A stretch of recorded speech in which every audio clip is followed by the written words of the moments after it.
السلام علیکم، کیسے ہیں آپ سب؟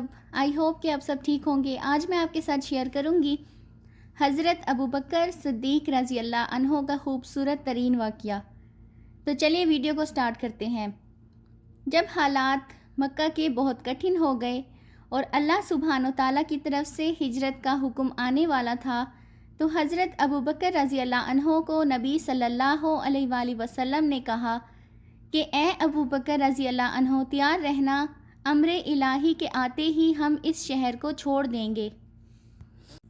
اور پھر وہ وقت آیا کہ جب کہ کفار نے نبی صلی اللہ علیہ وآلہ وسلم کے گھر محاصرہ کر لیا، نبی کریم صلی اللہ علیہ وآلہ وسلم کو معاذ اللہ شہید کرنے کے ارادے سے ارد گرد جمع ہو گئے۔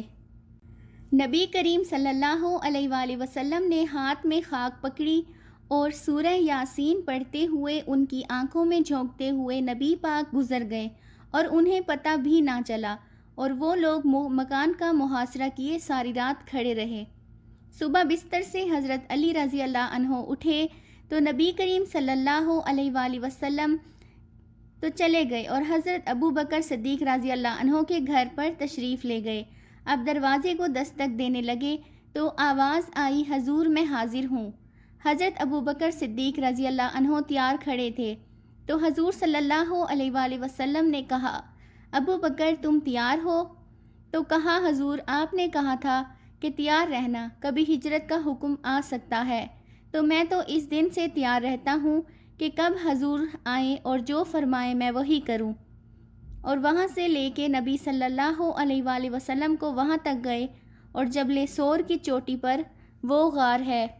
اس غار میں جانے سے پہلے نبی کریم صلی اللہ علیہ وآلہ وسلم کو باہر بیٹھنے کا کہا۔ عرض کی، حضور میں ذرا غار کے اندر کے ماحول کا جائزہ لے آؤں۔ غار کے اندر گئے، پہلے اس کو صاف کیا، پھر صدیق اکبر نے دیکھا کہ جگہ جگہ سوراخ تھے، تو اپنا عمامہ پھاڑ کر قمیض اتار کے اس کے ٹکڑے کر کے ان سوراخوں میں کپڑا دے دیا۔ 2 سوراخ ایک روایت کے مطابق اور ایک روایت کے مطابق ایک سوراخ بچ گیا، اس میں اپنی ایڑی رکھ دی اور پھر آواز دی، حضور کو جانے عالم اندر تشریف لے آئیے۔ تو نبی صلی اللہ علیہ وآلہ وسلم غار میں چلے گئے تو سیدنا صدیق اکبر رضی اللہ عنہ نے اپنی گود میں آپ صلی اللہ علیہ وآلہ وسلم کا سر مبارک رکھا اور نبی صلی اللہ علیہ وآلہ وسلم لیٹ گئے۔ سبحان اللہ، کیا منظر ہوگا کہ صدیق اکبر نے نبی کریم صلی اللہ علیہ وآلہ وسلم کو دیکھا اور جی بھر کے دیکھا، اور ایسا دیکھا کہ کوئی شریک بھی نہیں تھا۔ یہ واقعہ حضرت سیدنا عمر رضی اللہ عنہ سے روایت ہے، اور حضرت عمر رضی اللہ عنہ یہ بات بیان کرتے ہوئے رو پڑے، اور آپ کہا کرتے تھے کہ اے ابوبکر، یہ غار والی نیکی مجھے دے دیں اور میری ساری زندگی کی نیکیاں لے لیں۔ سبحان اللہ۔ تو نبی کریم صلی اللہ علیہ وآلہ وسلم حضرت ابوبکر صدیق کی گود میں سر رکھے لیٹے ہیں۔ اب ہوا کیا کہ سانپ نے جب ہر رستہ مسدود پایا تو وہ اس راستے پہ پہنچا جہاں انسانی گوشت نظر آیا، تو سانپ نے پھر ڈنک لگایا۔ سانپ کا ڈنک اچانک لگے تو انسان تو کپ کپا کر رہ جاتا ہے، اور اچانک تو چونٹی بھی کاٹ لے تو انسان کپ کپا کر رہ جاتا ہے۔ اچانک کوئی چھپکلی گر جائے تو انسان ڈر سا جاتا ہے، ایک خوف طاری ہو جاتا ہے۔ تو نیچے سے سانپ، اور وہ بھی ڈنگ لگا رہا ہے۔ لیکن لفظ سنیے، یہ حضرت عمر رضی اللہ عنہ کی روایت ہے کہ حضرت سیدنا صدیق اکبر نے اپنی ٹانگ کو جنبش نہیں آنے دی، صرف اس ڈر سے کہ نبی صلی اللہ علیہ وآلہ وسلم بیدار نہ ہو جائیں۔ ساری توجہ ادھر رہی، بے اختیار آنکھ سے آنسو ڈھلک گئے، درد کی شدت اتنی تھی، اور آنسو گرے تو نبی صلی اللہ علیہ وآلہ وسلم کے رخسار پہ۔ نبی کریم صلی اللہ علیہ وآلہ وسلم بیدار ہو گئے۔ بیدار ہوتے ہی آپ صلی اللہ علیہ وآلہ وسلم نے کہا، ابوبکر کیا ہوا؟ کائنات میں آپ نے ایسا عاشق نہیں دیکھا ہوگا، سانپ ڈنگ میں ڈنگ لگا رہا ہے اور ٹانگ شل ہو گئی ہے، ذرا زہر سرایت کر گیا ہے۔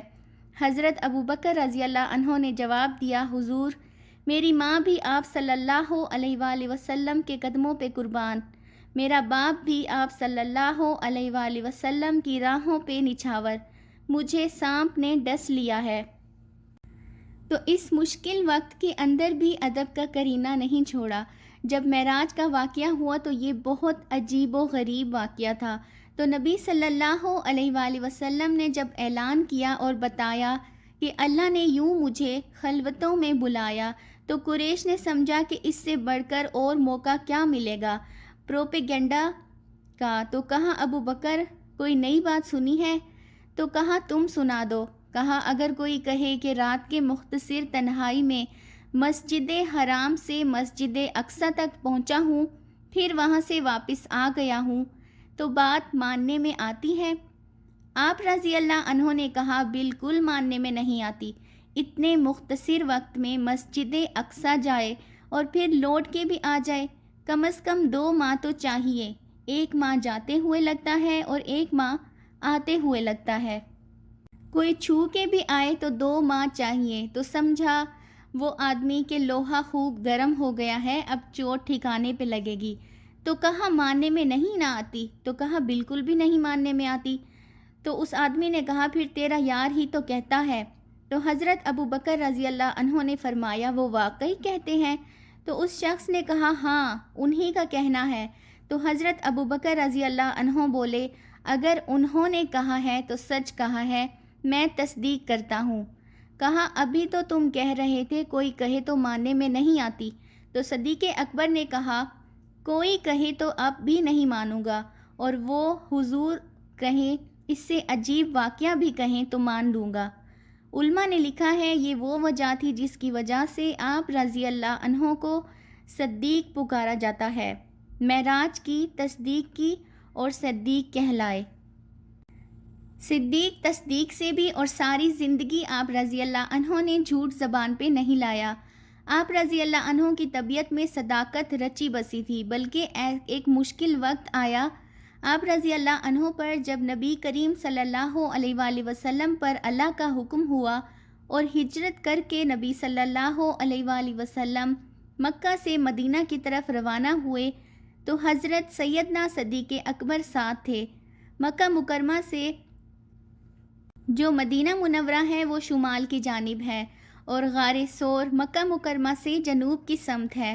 تو نبی کریم صلی اللہ علیہ وآلہ وسلم نے سفر کرنا تھا مدینہ منورہ کا، تو شمال کی سمت نہیں گئے بلکہ وہاں سے سفر جنوب کی طرف کیا، اور پھر نبی کریم صلی اللہ علیہ وآلہ وسلم 3 دن وہاں گزارنے کے بعد مدینہ منورہ کی طرف روانہ ہوئے۔